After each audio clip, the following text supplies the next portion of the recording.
ઉદયભાઈ આયર નો દીકરો છે ને, આયર નો દીકરો બીવે ને પડ થઈને આ પડકારો કરવા આવે. અત્યારે ક્યાં પિંજરે પુરાઈ ગયો છે?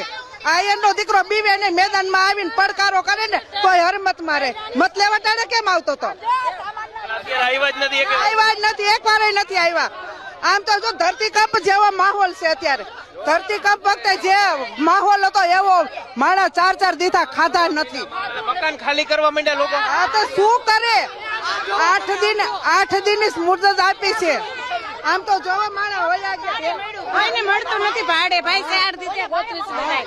છોકરાઓને ભાડે કેમ નથી મળતા? ભાડે ના પડે. હવે કોળીને નથી દેતા, મુસલમાનને નહીં, કોળીને નથી દેતા. કોળીને નથી દેવા ઈ કે. કોળીને મકાન દેવા ત્યાં નથી. શું તકલીફ પડી રહી છે અત્યારે? મકાન ડિમોલેશન માં જાય છે. સમજા તકલીફ તો અત્યારે મને કહેવાય ને કેટલા વર્ષથી અમે અહીંયા રહી છીએ. આ અમારા બાળ બચ્ચા બધા છોકરા નિશાળે જતા બધું પડે. અમે એક મકાનમાં 10 જણા રહી, સંયુક્ત પરિવાર રહી. આઈસરો બીજો કોઈ નથી. કા કોટાળા એક જ નોટિસ આવી છે. એક નોટિસે અમને અઠવાડિયામાં ખાલી કરવાનું કીધું છે. હવે ક્યાં જવાનું? તાત્કાલિક 10 જણાને લઈને 4 છોકરા. અત્યારે લોકોને જો અત્યારે કોઈ ભાડે દેતું નથી. હવે એક રૂમ છે ને એના એક રૂમના 10-10 હજાર રૂપિયા ભાડા છે.